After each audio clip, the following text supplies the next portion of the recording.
ఒక కోటీశ్వరుడైన అబ్బాయి ఒకరోజు తన ఇంట్లో పనిచేసే పేద పని మనిషి గుడిసెకు వెళ్ళాడు. ఆ తరువాత అక్కడ జరిగిన పరిణామం చూసి మానవత్వం కూడా కన్నీరు పెట్టింది. స్నేహితులారా, ఇది ముంబాయి నగరంలో జరిగిన ఒక నిజ జీవిత కథ. ముంబైలోని అత్యంత ఖరీదైన ప్రాంతమైన మలబార్ హిల్లో ఒక పెద్ద బంగ్లా ఉండేది. దాని పేరు కృష్ణ ప్యాలెస్. పాలరథి మెట్లు, అద్దాల గోడలు, ఖరీదైన కార్లు, ఇలా ప్రతి మూల జిగల్మనేది. కానీ ఆ ఆడంబరాల మధ్య పెరిగిన ఆర్యన్ అనే అబ్బాయి లోపల మాత్రం చాలా ఒంటరిగా ఫీల్ అయ్యేవాడు.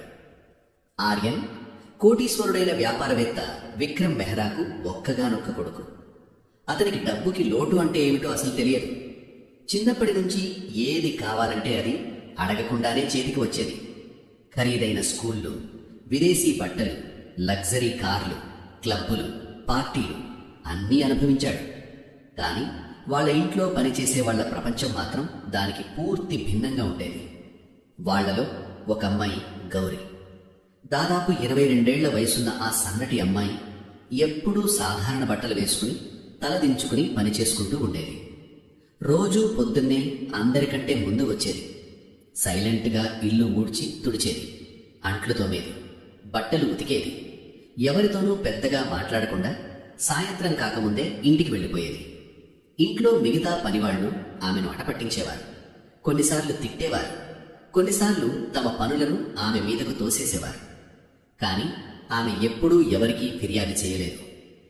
ఒకరోజు వంటగదిలో పనిచేస్తుండగా ముసలి వంట మనిషి శాంతిబాయి ఇలా అంది, అరే గౌరీ, రోజు ఇంత కంగారుగా పరిగెత్తుకుంటూ వెళ్తావేంటి? కాస్త విశ్రాంతి తీసుకోవచ్చు కదా. దానికి గౌరీ చిన్నగా నవ్వి, ఇంట్లో అమ్మ ఒక్కతే ఉంటుంది, చిన్న తమ్ముడు కూడా ఉన్నాడు అని చెప్పి మళ్లీ తన పనిలో పడిపోయింది. ఆర్యన్ ఆమెను చాలాసార్లు చూశాడు, కానీ ఎప్పుడూ పెద్దగా పట్టించుకోలేదు. అతనికి ఇంట్లో పనివాళ్లంటే కేవలం పనులు చేసేవాళ్లు తప్ప మనుషులు కాదు. కానీ గౌరీ విషయంలో ఒక తేడా ఉండేది. ఆమె ఎప్పుడూ తనది కాని వస్తువును చేత్తో కూడా ముట్టేది కాదు. చాలాసార్లు డబ్బులు బయటే పడి ఉండేది, వస్తువులు కళ్ల ముందే ఉండేది, కానీ ఆమె చూపు వాటిపై ఏమాత్రం పడేది కాదు. ఒకసారి ఆర్యన్ వాడే ఖరీదైన వాచ్ సోఫా కింద పడిపోయింది. సాయంత్రం అతను వెతికినా దొరకలేదు. ఎవరైనా దొంగలించారని అతను అనుకున్నాడు. అప్పుడే గౌరీ మెల్లగా వచ్చి, బాబుగారు, ఇది సోఫా కింద ఉంది అని చెప్పి 2 చేతులతో ఆ వాచ్ను అతనికి అందించింది. ఆర్యన్ ఒక థ్యాంక్స్ కూడా చెప్పకుండానే వాచ్ తీసుకుని ఊరికే తల ఊపాడు. కానీ వెళ్తూ వెళ్తూ వింత అమ్మాయి అని మొదటిసారి అనుకున్నాడు. రోజులు గడిచిపోయాయి. అకస్మాత్తుగా ఒకరోజు గౌరీ పనికి రాలేదు. మొదటి రోజు ఎవరూ పెద్దగా పట్టించుకోలేదు. 2వ రోజు కూడా రాకపోయేసరికి మేనేజర్ రమేష్ అరవడం మొదలుపెట్టాడు. ఈ కాలం జనాలు అస్సలు నమ్మకానికి పనికిరారు, అడ్వాన్సులు తీసుకుంటారు, పని మానేస్తారు అన్నాడు. 3వ రోజు కూడా ఆమె రాలేదు. దాంతో ఇంట్లో ఇబ్బందులు మొదలయ్యాయి. పనులు పెరిగిపోయాయి. అందరికీ చిరాకు వచ్చేసింది. రమేష్ వెళ్ళి, బాబుగారు, ఇలాంటి అమ్మాయిని మళ్లీ పనిలో పెట్టుకోకండి, చెప్పపెట్టకుండా మాయమైపోయింది అని అన్నాడు. ఆ సమయంలో ఆర్యన్ మొబైల్ చూస్తున్నాడు. కానీ ఎందుకో తల పైకెత్తి తను ఎక్కడుంటుంది అని అడిగాడు. రమేష్ కాస్త ఆశ్చర్యపోయి, మురికివాడలో, ధారావి వైపు ఎక్కడోనండి, పూర్తి అడ్రస్ తెలియదు అన్నాడు. ఆర్యన్ పైకి ఏమీ అనలేదు. కానీ అతని మనసులో ఏదోలా అనిపించింది. ఆ అమ్మాయి ఎప్పుడూ సెలవు తీసుకునేది కాదు, ఎప్పుడూ సక్కులు చెప్పేది కాదు. మరి సడన్ గా ఎందుకు మాయమైపోయింది అని ఆలోచించాడు. ఆ రాత్రి పార్టీలో కూడా అతనికి మనసు కుదరలేదు. స్నేహితుల మాటలు, లౌడ్ మ్యూజిక్, నవ్వులు, అంతా ఏదో గోలలాగా అనిపించింది. ఇంటికి తిరిగి వచ్చాక బాల్కనీలో నిలబడబడి సిటీ లైట్లను చూస్తున్నాడు. కింద రోడ్డు మీద కొందరు కూలీలు రాత్రిపూట కూడా పనిచేసుకుంటున్నారు. అప్పుడే ఉన్నట్లుండి అతని మదిలో గౌరీ ముఖం మెదిలింది. అలసిపోయినట్లుగా, కానీ ప్రశాంతంగా ఉన్న ఆమె ముఖం గుర్తొచ్చింది. మరుసటి రోజు ఉదయం ఆర్యన్ హఠాత్తుగా, నేను బయటికి వెళుతున్నాను అన్నాడు. డ్రైవర్ ఎక్కడికి అని అడిగితే ఆర్యన్ కొన్ని సెకండ్లు ఆగి, ధారావి అన్నాడు. డ్రైవర్ రియర్ వ్యూ మిర్రర్లో అతన్ని ఆశ్చర్యంగా చూశాడు. కోటీశ్వరుల ఇంటి కొడుకు స్వయంగా మురికివాడకు వెళుతున్నాడంటే అతనికి నమ్మశక్యం కాలేదు. కార్ ఆ ఏరియా వైపు వెళుతున్నా కొద్దీ రోడ్లు ఇరుకుగా మారిపోయాయి. ఆడంబరాలు మాయమైపోయాయి. దుర్వాసన, రద్దీ, పడిపోయే స్థితిలో ఉన్న ఇళ్లు కనిపించడం మొదలయ్యాయి. ఆర్యన్ ఇలాంటి ప్రపంచంలోకి రావడం అదే మొదటిసారి. కారు లోపలికి వెళ్లే దారి లేకపోవడంతో అతను నడుచుకుంటూ వెళ్లాల్సి వచ్చింది. ఎటు చూసినా ఇరుకు సందులు, మురుగునీరు, రేకుల షెడ్లు, చెప్పులు లేని పిల్లలు, అనారోగ్యంతో ఉన్న ముసలివాళ్లు. ఇదంతా అతనికి వేరే ప్రపంచంలా అనిపించింది. అతను చాలా మందిని అడిగాడు, ఇక్కడ గౌరి ఉంటుందా, ఒక పెద్ద ఇంట్లో పనిచేస్తుంది అని. ఒక ముసలావిడ అతన్ని పైనుంచి కింద దాకా చూసి ఒక ఇరుకు సందు వైపు వేలు చూపించింది. చివర్లో ఉన్న ఆ పాడుబడిన గుడిసె వాళ్లదే అంది. ఆర్యన్ నెమ్మదిగా ఆ వైపు అడుగులు వేశాడు. ఒక్కొక్క అడుగు వేస్తుంటే అతని గుండె వేగంగా కొట్టుకుంటోంది. ఏదో తెలియని భయం వైపు వెళ్తున్నట్లుగా ఫీల్ అయ్యాడు. సందు చివర నిజంగానే బాగా పాడైపోయిన గుడిసె ఉంది. రేకుల పైకప్పు సగం విరిగిపోయి ఉంది. తలుపు స్థానంలో ఒక బట్ట కట్టి ఉంది. బయట మట్టిలో ఒక పాత గిన్నె పడి ఉంది. లోపలి నుంచి దగ్గు శబ్దం వస్తోంది. చాలా నీరసంగా, బాధతో కూడిన దగ్గు అది. ఆర్యన్ కొద్దిసేపు అక్కడే నిలబడిపోయాడు. లోపలికి వెళ్లాలా, వెనక్కి వెళ్లిపోవాలా అని అతనికి అర్థం కాలేదు. కాని మరుక్షణమే లోపలి నుంచి సన్నటి గొంతు వినిపించింది. నీళ్లు, ఎవరైనా కొంచెం నీళ్లివ్వండి అని. అతని గుండె తరుక్కుపోయింది. వణుకుతున్న చేతులతో ఆ గుడ్డను పక్కకు తీశాడు. లోపలికి అడుగు పెట్టగానే అక్కడ కనిపించిన దృశ్యం చూసి అతని కళ్ల కింద భూమి కదిలిపోయినట్లనిపించింది. గుడిసె లోపల చిమ్మ చీకటిగా ఉంది. ఒక మూల ఉన్న విరిగిన కిటికీలోంచి వస్తున్న కాస్త వెలుతురు మాత్రమే ఆ గదిలో ఉన్నదంతా చూపిస్తోంది. నేల మీద ఒక పాత పరుపు వేసి ఉంది. దానిమీద ఒక ముసలి ఆవిడ అస్థిపంజరంలా తయారై పడుకుని దగ్గుతోంది. ఆమె పెదాలు ఎండిపోయి పాలిపోయాయి. కళ్ళు లోపలికి పీక్కుపోయాయి. శరీరం ఎంతగా చిక్కిపోయిందంటే ఎముకల మీద చర్మం కప్పినట్లుగా ఉంది. పక్కనే ఒక చిన్న పిల్లాడు కూర్చొని ఉన్నాడు. భయంగా, ఆకలితో మౌనంగా ఆ ముసలి ఆవిడను చూస్తున్నాడు. అతని ముందు ఒక ఖాళీ లోటా ఉంది. బహుశా దాంతోనే నీళ్లు తాగించడానికి ప్రయత్నిస్తున్నాడేమో. కాని ఆ లోటాలో చుక్క నీరు కూడా లేదు. ఆ గుడిసెలో తినడానికి అసలు ఏమీ లేదు. గిన్నెలో పప్పు లేదు. ఎక్కడా కనీసం ఒక్క గింజ కూడా లేదు. ఆర్యన్ కొద్దిసేపు అక్కడే స్థానువులా నిలబడిపోయాడు. అతని శరీరం మొద్దుబారినట్లు అనిపించింది. పేదరికం అంటే ఎలా ఉంటుందో, దాని వాసన ఎలా ఉంటుందో, అది మనిషిని ఎంత సైలెంట్గా చంపుతుందో అతనికి అప్పుడే మొదటిసారి అర్థమైంది. అప్పుడే ఆ ముసలి ఆవిడ మళ్ళీ నీళ్లు అని మూలిగింది. ఆమె వాయిస్ ఎంత సన్నగా ఉందంటే ఒక్కొక్క పదం పలకడానికి ఆమె ప్రాణం పోతున్నట్లుగా అనిపించింది. ఆర్యన్ వెంటనే చుట్టూ చూశాడు. మూలన ఉన్న ఒక పగిలిన బకెట్లో కొన్ని మురికి నీళ్లున్నాయి. అతను ఏమీ ఆలోచించకుండా ఆ నీళ్లనే లోటాలో నింపి మెల్లగా ఆమె పెదాల దగ్గర ఉంచాడు. ముసలి ఆవిడ పడుకుతున్న చేతులతో లోటాను పట్టుకోవడానికి ప్రయత్నించింది. కాని ఆమెలో ఏమాత్రం సత్తువ లేనట్లు అనిపించింది. ఆర్యనే ఆసరాగా పట్టుకుని ఆమెకు నీళ్లు తాగించాడు. 2 గుటకల నీళ్లు గొంతులోకి దిగగానే ఆమె కళ్లమంట నీళ్లు తిరిగాయి. ఎవరో ఆమెకు కొత్త ప్రాణం పోసినట్లుగా ఫీల్ అయింది. అప్పుడే గుడిసె గుమ్మం దగ్గర ఏదో అలికిడైనట్లు అనిపించింది. ఆర్యన్ వెనక్కి తిరిగి చూశాడు. అక్కడ గౌరీ నిలబడి ఉంది. ఆమె చేతిలో ఒక చిన్న మందుల ప్యాకెటు, సగం వరకు నీళ్లతో ఉన్న బాటిల్ ఉన్నాయి. ఎదురుగా ఆర్యన్ను చూడగానే ఆమె ఊపిరి ఆగిపోయినట్లు అనిపించింది. ఇద్దరూ కొద్ది క్షణాల పాటు ఒకరినొకరు అలా చూసుకుంటూ ఉండిపోయారు. గౌరీ కళ్లల్లో భయం, సిగ్గు, కంగారు అన్నీ ఒకేసారి కనిపించాయి. ఆమె గబగబా లోపలికి వచ్చి బాటిల్ కింద పెట్టి తల్లి దగ్గర కూర్చుంది. అమ్మా, నీళ్లు తెచ్చాను అనంది వణుకుతున్న గొంతుతో. ఆ తర్వాత మెల్లగా తల్లి తలను తన ఒడిలోకి తీసుకుని బాటిల్తో నీళ్లు తాగించడం మొదలుపెట్టింది. ఆ ముసలావిడ ఎంతో కష్టంగా కళ్ళు తెరిచి తన కూతుర్ని చూసింది. కనీసం తన సొంత కూతుర్ని గుర్తుపట్టడానికి కూడా ఆమెకు శక్తి సరిపోవడం లేనట్లుగా ఉంది ఆమె పరిస్థితి. ఆర్యన్ ఇంకా షాక్లో అలానే నిలబడి ఉన్నాడు. ఏం మాట్లాడాలో, ఏం అడగాలో అతనికి అర్థం కాలేదు. తన ఇంట్లో సైలెంట్గా పనిచేసుకునే అమ్మాయి ఇక్కడ ఎంత దారుణమైన పరిస్థితిలో ఉందా అని ఆలోచిస్తున్నాడు. అతను మెల్లగా, నువ్వు పనికెందుకు రాలేదు అని అడిగాడు. గౌరీ అతని వైపు చూడకుండానే, అమ్మకు ఒంట్లో బాలేదు అంతే అని సమాధానం చెప్పింది. ఆమె చెప్పింది చిన్న మాటే అయినా అందులో ఉన్న బాధను చూసి ఆర్యన్కు ఇంకేమీ అడిగే ధైర్యం చేయలేదు. అప్పుడే చిన్న పిల్లాడు మెల్లగా, అక్క ఆకలిగా ఉంది అన్నాడు. వాడి అమాయకమైన నీరసమైన గొంతు వినగానే ఆర్యన్ గుండె తరుక్కుపోయింది. గౌరీ వెంటనే తన తల నిమురుతూ, ఉండు నాన్న, ఇప్పుడే ఏదైనా తెస్తాను అంది. కానీ ఇంట్లో ఏమీ లేదని ఆమెకు తెలుసు. ఆర్యన్ మళ్ళీ గదంతా చూశాడు. నిజంగానే తినడానికి ఒక్క వస్తువు కూడా లేదు. ఇంటి నుంచి బయలుదేరేటప్పుడు తాను కేవలం ఫోను వాలెట్ మాత్రమే తెచ్చుకున్నట్లు అతనికి గుర్తొచ్చింది. వెంటనే జేబులోంచి డబ్బులు తీసి గౌరీ వైపు చాపి, ఇదిగో ఉంచుకో, ఏమైనా తినడానికి తీసుకురా అన్నాడు. కానీ గౌరీ డబ్బులు ముట్టుకోవడం కూడా పాపం అన్నట్లుగా చేతులు వెనక్కి లాగేసుకుంది. వద్దు బాబుగారు, నేను చూసుకుంటాను అంది. ఆమె గొంతులో వినయం ఉన్నప్పటికీ ఆత్మగౌరవం కూడా అంతే బలంగా ఉంది. పేదరికం మనిషిని తక్కువ చేయదని, కేవలం పరిస్థితులు మాత్రమే అలా చేస్తాయని ఆర్యన్కు అప్పుడే అర్థమైంది. అతను కొంచెం కఠినంగా, ఇది సహాయం కాదు, ఇప్పుడు ఇది మీకు అవసరం అన్నాడు. గౌరీ ఏమీ మాట్లాడలేదు.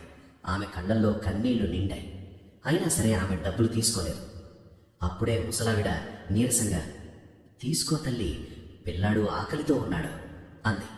ఆ మాట వినగానే గౌరీ కుప్ప కూలిపోయింది. వణుకుతున్న చేతులతో డబ్బులు తీసుకొని తలదించుకుంది. ఆమె కళ్ళలోంచి కన్నీళ్లు జలజల నేల మీద రాలుతున్నాయి.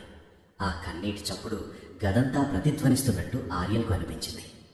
అతను వెంటనే, నేను బయటకు వెళ్ళి భోజనం తీసుకొస్తాను అని చెప్పి ఆమె సమాధానం కోసం కూడా ఎదురు చూడకుండా బయటికి వెళ్ళిపోయాడు.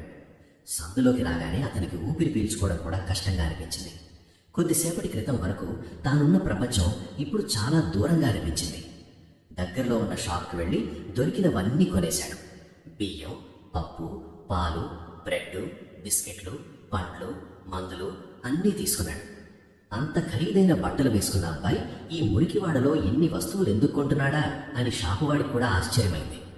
అతను సరుకులు తీసుకుని గుడిసెలోకి వెళ్ళగానే ఆ చిన్న పిల్లాడు ఏదో దేవుణ్ణి చూసినట్లుగా ఆర్యన్ వైపు చూశాడు. గౌరీ సైలెంట్గా సరుకులు తీసుకుని వెంటనే పొయ్యి వెలిగించింది. కొద్దిసేపట్లోనే ఆ గుడిసెలో మొదటిసారిగా వంట వాసన ఘుమఘుమలాడింది. ముసలి తల్లి కళ్ళల్లో కూడా ఒక ఆశ చిగురించింది. తమ్ముడు మౌనంగా కూర్చొని ఎదురుచూస్తున్నాడు. ఆర్యన్ గుమ్మం దగ్గర నిలబడి ఇదంతా గమనిస్తున్నాడు. ఆకలితో ఉన్నవాడు కడుపు నిండా భోజనం చేసినప్పుడు వచ్చే అసలైన ఆనందం ఎలా ఉంటుందో అతనికి అప్పుడే తెలిసింది. వంట పూర్తవగానే గౌరీ ముందు తన తల్లికి తినిపించింది. ఆ తర్వాత తమ్ముడికి పెట్టి చివరగా తాను తినడానికి కూర్చుంది. నువ్వు ముందెందుకు తినలేదు అని ఆర్యన్ అడిగాడు. దానికి ఆమె, వీళ్ళు తినకుండా నా కడుపు ఎలా నిండుతుంది అని బదులిచ్చింది. ఆ మాట వినగానే ఆర్యన్ మనసులో ఏదో తెలియని అలజడి మొదలైంది. ఈ చిన్న గుడిసెలో ఉండేవాళ్ళు తనకంటే ఎంతో ధనవంతులని అతనికి హఠాత్తుగా అర్థమైంది. ఎందుకంటే వాళ్ళ దగ్గర ఒకరిపై ఒకరికి స్వచ్ఛమైన ప్రేమ ఉంది. అతను మెల్లగా బయటికి వెళ్తుండగా వెనక నుంచి, బాబుగారు అని పిలిచింది గౌరీ. అతను ఆగి వెనక్కి తిరిగి చూశాడు. గౌరీ కళ్ళలో కృతజ్ఞత, మొహమాటం రెండూ కనిపించాయి. ఈరోజు ఒకవేళ మీరు రాకపోయి ఉంటే అంటూ ఆమె మాటలు ఆపేసింది. కానీ ఆమె ఏం చెప్పాలనుకున్నదో అతనికి అర్థమైంది. ఆర్యన్ ఏమీ మాట్లాడలేదు. అతని దగ్గర మాటలు రాలేదు. మౌనంగా అక్కడి నుంచి వెళ్ళిపోయాడు. కానీ వెళుతూ వెళుతూ ఈరోజు తన జీవిత గమనం మారిపోయిందని అతనికి అనిపించింది. ఎందుకంటే మొదటిసారి అతను డబ్బుతో కాదు, మానవత్వంతో ఒకరి ప్రాణాలు నిలబడ్డాడు. బయటికి వచ్చాక ఆర్యన్ కొద్దిసేపు ఆ సందులోనే ఉండిపోయాడు. అతని చేతులు ఇంకా వణుకుతూనే ఉన్నాయి. గుండె వేగంగా కొట్టుకుంటోంది. చుట్టూ అదే దుర్వాసన, అదే చెత్త, అదే గోల. కానీ ఇప్పుడు అతనికి అవేవి వచ్చేటప్పుడు అనిపించినట్లు అనిపించడం లేదు. ఇప్పుడు ప్రతి దాంట్లో అతనికి వాళ్ల బాధ, నిస్సహాయత మాత్రమే కనిపిస్తున్నాయి. అతను కారు దగ్గరికి వెళ్ళి తలుపు తీశాడు. కానీ లోపల కూర్చోబోయే ముందు ఇంకోసారి వెనక్కి తిరిగి ఆ ఇరుకు సందు వైపు చూశాడు. తనలో సగం భాగం అక్కడే ఉండిపోయినట్లు అనిపించింది. కారు స్టార్ట్ అయింది. కానీ దారి పొడవునా ఆర్యన్ మౌనంగానే ఉన్నాడు. డ్రైవర్ అద్దంలోంచి అతన్ని చాలాసార్లు చూశాడు, కానీ ఏమీ అడగలేకపోయాడు. ఇంటికి చేరుకోగానే పనివాళ్లు తలుపు తీశాడు. ఏసీ చల్లగాలి ముఖానికి తగిలినా అతనికి ప్రశాంతత అనిపించలేదు. తిన్నగా తన గదిలోకి వెళ్ళిపోయి తలుపు వేసుకున్నాడు. గదిలో అన్నీ మామూలుగానే ఉన్నాయి. ఖరీదైన ఫర్నిచరు, పెద్ద టీవీ, మెత్తటి పరుపు. కానీ ఈరోజు అవన్నీ అతనికి భారంగా అనిపిస్తున్నాయి. అదే దృశ్యం పదే పదే కళ్ళ ముందు కదలాడుతోంది. చిక్కిపోయిన ముసలి తల్లి, ఆకలితో అలమటిస్తున్న తమ్ముడు, గౌరీ తలదించుకున్న కళ్ళు, అవే గుర్తొస్తున్నాయి. ఆర్యన్ తలపట్టుకున్నాడు. తన డబ్బు, ఆస్తి అన్నీ వృధా అని మొదటిసారి ఫీల్ అయ్యాడు. సాయంత్రం దాకా గదిలోంచి బయటికి రాలేదు. కింద డైనింగ్ టేబుల్ మీద రకరకాల వంటకాలున్నాయి. కానీ అతనికి ఆకలి లేదు. కేవలం మంచినీళ్లు తాగి బాల్కనీలోకి వెళ్ళి నిలబడ్డాడు. దూరంగా సిటీ లైట్లు వెలుగుతూ కనిపిస్తున్నాయి. కానీ ఆ వెలుగుల వెనక ఎంత చీకటి దాగి ఉంది కదా అని అతనికి అనిపించింది. అకస్మాత్తుగా గౌరీ వాళ్ళ అమ్మ పరిస్థితి చాలా దారుణంగా ఉందని అతనికి గుర్తొచ్చింది. ఒకవేళ ట్రీట్మెంట్ అందకపోతే అని ఆలోచించగానే అతని గుండె ఆగినంత పనైంది. వెంటనే ఫోన్ తీసుకుని తన ఫ్యామిలీ డాక్టర్కి కాల్ చేశాడు. డాక్టర్, మీరు ఇప్పుడే నాతో రావాలి అని సూటిగా చెప్పాడు. డాక్టర్ ఆశ్చర్యపోయి, ఎక్కడికి అని అడిగాడు. ఒకరి ప్రాణాలు కాపాడాలి అని మాత్రమే చెప్పాడు ఆర్యన్. కొద్దిసేపట్లోనే కారు మళ్ళీ మురికివాడ వైపు దూసుకెళ్తుంది. అసలు ఏం జరుగుతుందో డాక్టర్కి ఇంకా అర్థం కాలేదు. కారు ఆ స్లమ్ దగ్గర ఆగగానే డాక్టర్ షాక్ అయ్యాడు. ఇక్కడికా అన్నాడు. ఆర్యన్ అవునని తల ఊపి గబగబా కారు దిగి ముందుకు నడిచాడు. ఈసారి అతని అడుగులు మరింత వేగంగా పడుతున్నాయి. ఎక్కడ ఆలస్యం అయిపోతుందో అన్న భయంతో. గుడిసె దగ్గరికి వెళ్ళగానే లోపల నుంచి సన్నగా ఏర్పు వినిపించింది. అతని గుండె వేగంగా కొట్టుకుంది. ఆగకుండా కర్టెన్ పక్కకు లాగి లోపలికి వెళ్ళాడు.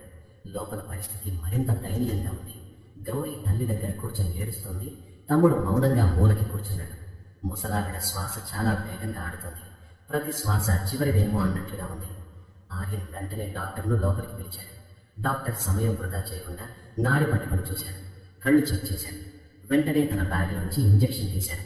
కొద్ది నిమిషాల్లోనే ఆ గుడిసెలో వాతావరణం మారిపోయింది. గౌరీ కంగారుగా అదంతా చూస్తోంది. ఆమె కళ్ళలో భయం, అదే సమయంలో ఒక చిన్న ఆశ కూడా ఉన్నాయి. ఇంజెక్షన్ ఇచ్చాక డాక్టర్ నెమ్మదిగా, చాలా వీక్గా ఉన్నారు, కానీ ఇప్పుడు కాస్త కుదురుతు పడుతుంది అన్నాడు. ఆ మాట వినగానే గౌరీ బోరున విలపించింది.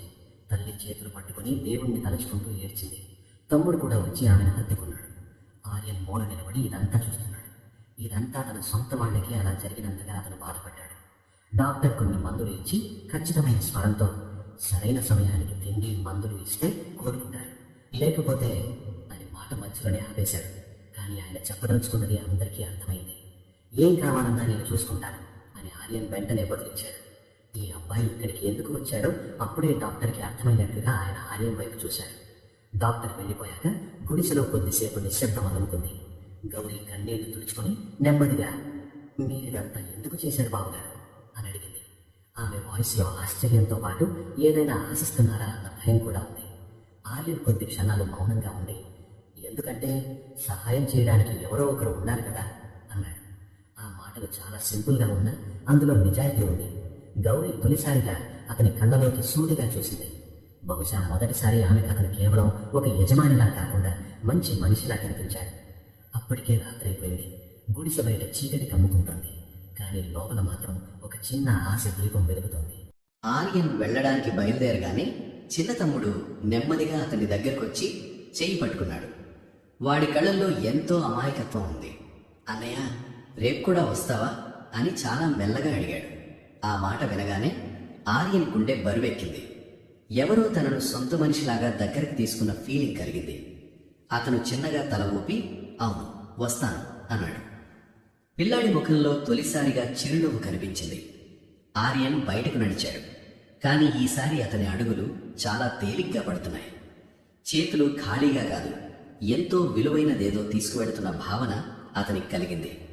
కారులో కూర్చోగానే కళ్ళు మూసుకున్నాడు. జీవితం అంటే కేవలం మన కోసం మనం బ్రతకడం మాత్రమే కాదని అతనికి తొలిసారిగా అర్థమైంది. ఈ నిర్ణయం ముందు ముందు తన ప్రపంచాన్ని పూర్తిగా మార్చేస్తుందని అప్పుడు అతనికి తెలియదు. మరుసటి రోజు ఉదయం ఆర్యన్ చాలా పొద్దునే నిద్రలేచాడు. రాత్రంతా అతనికి నిద్ర పట్టలేదు. పదే పదే ఆ గుడిసె, అనారోగ్యంతో ఉన్న తల్లి, అన్నయ్య రేపు కూడా వస్తావా అన్న పిల్లాడి మాటలే చెవుల్లో మారుమోగాయి. కనీసం ఏమీ తినకుండానే రెడీ అయిపోయి నేరుగా మార్కెట్కి పోనివ్వు అని డ్రైవర్తో చెప్పాడు. దారి పొడవునా మౌనంగానే ఉన్నాడు. ఈరోజు వాళ్ళు పస్తులుండకూడదు అని మాత్రమే ఆలోచిస్తున్నాడు. మార్కెట్లో కావాల్సినవన్నీ కొనేశాడు. రేషన్, పండ్లు, పాలు, మందులు, దుప్పట్లు, చివరికి ఒక చిన్న స్టవ్ కూడా తీసుకున్నాడు. షాపు వాళ్లకి ఆశ్చర్యం వేసింది. కానీ ఆర్యన్ వాటన్నింటినీ కారులో వేయించుకుని స్లమ్కి చేరుకున్నాడు. ఇప్పుడు అతని అడుగుల్లో ఎలాంటి బెరుకు లేదు. ఆ వీధి జనాలకు కూడా అతన్ని గుర్తుపట్టడం మొదలుపెట్టారు. కొందరు పిల్లలు అతని వెనకాలే నడవసాగారు. ఆ గుడిసె ముందుకు వెళ్లి పిలిచాడు. లోపల నుంచి గౌరి దగ్గుతున్న చప్పుడు వినిపించింది. ఆ తర్వాత గౌరి బయటకొచ్చింది. అతన్ని చూడగానే షాక్ అయింది. కళ్ళల్లో అలసట ఉంది గాని నిన్నటిలా భయం లేదు. ఆర్యన్ సైలెంట్గా సరుకులన్నీ లోపల పెట్టించడం మొదలుపెట్టాడు. బియ్యం, పాలు, పండ్లు, మందులు. ఆ చిన్న గది మొత్తం నిండిపోయింది. గౌరి అలా చూస్తూ ఉండిపోయింది. లోపలి నుంచి వాళ్ళ అమ్మ, ఎవరొచ్చారమ్మా అని అడిగింది. అదే బాబుగారు వచ్చారమ్మా అని గౌరి చెప్పగానే తల్లి కళ్ళల్లో నీళ్లు తిరిగాయి. చిన్న తమ్ముడు సంతోషంగా ఆ సరుకులను ముట్టుకోసాగాడు. ఆర్యన్ వాడి తల నిమిరేసరికి వాడు సంతోషంగా నవ్వాడు. ఆ నవ్వు ఆర్యన్ మనసును హత్తుకుంది. కాసేపయ్యాక గౌరి మెల్లగా, బాబుగారు ఇంతలా చేయకండి, మాకివన్నీ అలవాట్లేదు అంది. ఇది నేను చేస్తున్న దానం కాదు, మీకున్న అవసరం అన్నాడు ఆర్యన్. అప్పుడే అతని చూపు ఒక పాత ఫోటో మీద పడింది. ఇదెవరు అని అడిగాడు. నాన్నగారు 2 ఏళ్ల క్రితం చనిపోయారు అంది గౌరి. ఆయన పోయాకే ఈ కుటుంబం ఇలా రోడ్డున పడిందని ఆర్యన్కి అర్థమైపోయింది. అప్పుడే బయట జనాలు గుసగుసలాడడం మొదలుపెట్టారు. అమ్మాయి ఏదో పెద్ద తలకాయనే పట్టినట్టుందే అని ఒకడంటే, ఇంకొకడు నవ్వుతూ ఇంకేదో అన్నాడు. ఆ మాటలు లోపలికి స్పష్టంగా వినిపిస్తున్నాయి. గౌరి తలదించుకుంది. మీరు ఇకపై రాకండి, జనాలు పిచ్చి పిచ్చిగా మాట్లాడుతున్నారు అని బాధతో అంది. సాయం చేయాలన్న తపన కన్నా సమాజం చూసే చూపు చాలా బరువుగా ఉంటుందని ఆర్యన్కి తొలిసారిగా అర్థమైంది. నేను రాకపోతే ట్రీట్మెంట్ ఎలా జరుగుతుంది అని అడిగాడు. గౌరి మౌనంగా ఉండిపోయింది. అప్పుడే వాళ్ళ అమ్మ కలగజేసుకుని, జనాలైతే ఏదో ఒకటి అంటారు బాబు, ఆకలితో ఉన్నోడికి అన్నం పెట్టేవాడే దేవుడు అంది. ఆ మాట వినగానే గౌరి ఏడ్చేసింది. చిన్న తమ్ముడు ఆర్యన్ చెయ్యి పట్టుకుని, అన్నయ్య నువ్వు రా, నువ్వు వస్తే మాకు బాగుంటుంది అన్నాడు. వాడి అమాయకపు మాటల ముందు ఆ నిందలన్నీ చిన్నబోయాయి. ఆర్యన్ గట్టిగా ఊపిరి పీల్చుకుని, నేను వస్తాను, వస్తూనే ఉంటాను అన్నాడు. బహుశా అది జాలి కాదు, ఒక రకమైన ఆత్మీయత. అప్పుడు గౌరి ముఖంలో కన్నీళ్లతో తడిసిన ఒక చిన్న నవ్వు కనిపించింది. సాయంత్రం అవుతోంది. వెళ్లే ముందు వాళ్ళ అమ్మ చల్లగా ఉండు బాబు అని ఆశీర్వదించింది. ఆర్యన్ ఒక్క క్షణం ఆగిపోయాడు. ఎందుకంటే మొదటిసారిగా ఒకరు మనస్ఫూర్తిగా అతన్ని దీవించారు. అతను బయటికి రాగానే వీధిలో నిలబడ్డ వాళ్ళంతా సైలెంట్ అయిపోయారు. ఇప్పుడు అతనికి ఎవరి గురించి పట్టింపు లేదు. కారులో కూర్చోగానే తను మారిపోయానని ఆర్యన్కి అర్థమైపోయింది. ఇప్పుడు అతను పట్టింపు లేని ఆ పాత కోటీశ్వరుడి కొడుకు కాదు. రేపేమవుతుందో అతనికి తెలియదు. కానీ ఈ కుటుంబం నుంచి తానికి దూరం కాలేనని మాత్రం అర్థమైపోయింది. అలా రోజులు గడుస్తున్నాయి. ఆర్యన్ వాళ్ళ ఇంటికి రావడం ఆ గుడిసె వాళ్ళ జీవితంలో ఒక భాగమైపోయింది. ఇప్పుడు అతను కేవలం సరుకులే కాదు, వాళ్ల కోసం తన సమయాన్ని కూడా వెచ్చిస్తున్నాడు. మందులు వేయడం, కొన్నిసార్లు వంట చేయించడం, చిన్న తమ్ముడికి చదువు చెప్పడం, ఇంకొన్నిసార్లు ముసలి తల్లి పక్కన కూర్చుని కబుర్లు చెప్పడం చేసేవాడు. నెమ్మదిగా తల్లి ఆరోగ్యం కుదుటపడింది. ఆ గుడిసెలో మొదటిసారిగా రేపటి మీద ఆశ చిగురించింది. కానీ ఇటు ఆర్యన్ ఇంట్లో మాత్రం అతని ప్రవర్తనలో స్పష్టంగా మార్పు కనబడుతోంది. రోజు ఎక్కడికి వెళుతున్నావు అని తండ్రి అడిగాడు. ఒక కుటుంబానికి సాయం చేయడానికి అని ఆర్యన్ ప్రశాంతంగా చెప్పాడు. తండ్రి నవ్వి, ప్రపంచంలో ఉన్న పేదలందరి బాధ్యత నువ్వే తీసుకున్నావేమిటి అని ఎగతాళి చేశాడు. ఆర్యన్ మౌనంగా ఉండిపోయినా అతని మనసులో ఏదో తెగిపోయినట్టు అనిపించింది. ఒకరోజు సాయంత్రం అతను గుడిసెకు వెళ్లేసరికి వాతావరణం అంతా గంభీరంగా ఉంది. గౌరీ తమ్ముడు సైలెంట్గా ఉన్నారు. తల్లి కళ్ళల్లో నీళ్లున్నాయి. ఏమైంది అని అడిగాడు. ఇంటి ఓనర్ గుడిసె ఖాళీ చేయమంటున్నాడు, డబ్బులు ఇవ్వకపోతే గెంటేస్తాడట అని గౌరీ చెప్పింది. మరుసటి రోజే ఆర్యన్ డబ్బులు కట్టి వాళ్ళని ఎవరూ వెళ్లగొట్టకుండా పేపర్లు రెడీ చేయించాడు. ఆ పేపర్లు తెచ్చిచ్చినప్పుడు తమ్ముడు సంతోషంతో గంతులు వేశాడు. అల్లి ఏడ్చేసింది. గౌరి మాత్రం అతన్నే చూస్తూ ఉండిపోయింది. కానీ ఈ ఆనందం ఎంతసేపు నిలవలేదు. అదే రోజు రాత్రి హాస్పిటల్ నుంచి అర్జెంట్ కాల్ వచ్చింది. పేషెంట్ కండిషన్ సీరియస్గా ఉంది, త్వరగా రండి అని. ఆర్యన్ పరుగులు పెట్టుకుంటూ వెళ్ళాడు. అక్కడ గౌరి నేల మీద కూర్చుని వెక్కి వెక్కి ఏడుస్తోంది. తమ్ముడు ఆమెను హత్తుకుని ఉన్నాడు. తల్లి ఐసీయూలో ఉంది. బాడీ చాలా వీక్గా ఉంది అని డాక్టర్ చెప్పాడు. కాసేపటికే అంతా ముగిసిపోయింది. గౌరి పెట్టిన కేకకు హాస్పిటల్ అంతా మారుమోగిపోయింది. తమ్ముడు భయంతో ఏడవసాగాడు. ఒక మనిషి అంతలా కుమిలిపోవడం మొదటిసారిగా ఆర్యన్ చూస్తున్నాడు. గౌరి అతన్ని హత్తుకుని, ఇక మాకి ఎవ్వరూ లేరు అని ఘోరున విలపించింది. అంత్యక్రియలయ్యాక ఆ గుడిసె మరింత బోసిపోయింది. తమ్ముడు ఎవరితోనూ మాట్లాడడం లేదు. గౌరి కళ్ళల్లో కన్నీళ్లు కూడా ఇంకిపోయాయి. ఒకరోజు తమ్ముడు మెల్లగా, అన్నయ్య నువ్వు మమ్మల్ని వదిలేసి వెళ్ళిపోవు కదా అని అడిగాడు. ఆర్యన్ వాణ్ణి దగ్గరకు తీసుకుని, ఎప్పటికీ వెళ్ళను అని మాటిచ్చాడు. అది కేవలం సాయం మాత్రమే కాదని, ఒక అనుబంధంగా మారిపోయిందని అప్పుడే అతనికి అర్థమైపోయింది. మీకిష్టమైతే మీరిద్దరూ మా ఇంటికి వచ్చేయండి, నేను వాణ్ణి చదివిస్తాను, మిమ్మల్ని ఎవ్వరూ ఏమీ అనరు అని ఆర్యన్ చెప్పాడు. గౌరి తమ్ముడి వైపు, వాడి ఆశ నిండిన కళ్ళ వైపు చూసి సైలెంట్గా తల ఊపింది. కొన్ని నెలల తర్వాత అదే కృష్ణా ప్యాలెస్ వాతావరణం మారిపోయింది. తమ్ముడు స్కూల్కి వెళ్తున్నాడు. గౌరి ఇంటి బాధ్యతలు చూసుకుంటున్నది. ఆర్యన్ ఇప్పుడు నిజంగానే సంతోషంగా ఉంటున్నాడు.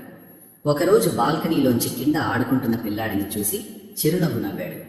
అసలైన ఆస్తి డబ్బులో కాదని, మనకంటూ కొంతమంది మనుషులుండడంలోనే ఆనందం ఉందని అతనికి అర్థమైపోయింది. అప్పుడే వెనక నుంచి గౌరీ వచ్చి టీ ఇచ్చింది. ఇద్దరి కళ్ళు కలిశాయి. ఎలాంటి బెరుకు లేదు, దూరం లేదు, కేవలం ఆత్మీయత మాత్రమే. బయట ముంబై సిటీ అలాగే మెరిసిపోతుంది. అవే ఎత్తైన బిల్డింగులు. కానీ ఇప్పుడు ఆర్యన్ మనసులో ఎలాంటి చీకటి లేదు.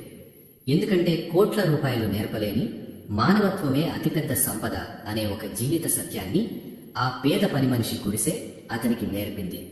ఈ కథ ద్వారా మనకి అర్థమయ్యేదేంటంటే, మనిషి గొప్పతనం అతనికున్న డబ్బును బట్టో హోదాను బట్టో రాదు, అతని మంచి మనసును బట్టి వస్తుంది. ఇతరుల బాధను అర్థం చేసుకునే గుణమే మనిషిని గొప్పవాడిగా నిలబెడుతుంది. నిజమైన సాయం అంటే కేవలం చేతిలో డబ్బులు పెట్టడం కాదు, వాళ్ళకి కష్టం వచ్చినప్పుడు అండగా నిలబడడం. మనం ఇంకొకరి జీవితాన్ని బాగు చేసినప్పుడు మన జీవితం కూడా ఆటోమేటిక్గా మారిపోతుంది. మరి మీరేమంటారు? మీరు గనక ఆర్యన్ ప్లేస్లో ఉంటే ఆ మురికివాడలోని గుడిసె దాకా వెళ్లేవారా? చుట్టూ ఉన్న సమాజం వేలెత్తి చూపుతున్నప్పుడు ఏమాత్రం పరిచయం లేని ఒక పేద కుటుంబ బాధ్యత తీసుకునే ధైర్యం మీరు చేసేవారా? మీ దృష్టిలో ఈ కథలో అతిపెద్ద త్యాగం ఎవరిది? ఆర్యందా లేక గౌరీదా? ఈ కథ గనక మీ మనసును తాకినట్లయితే తప్పకుండా లైక్ చేయండి.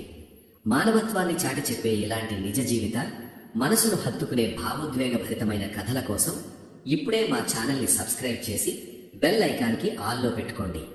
మళ్ళీ ఇంకో కథతో కలుద్దాం. అప్పటిదాకా సెలవు.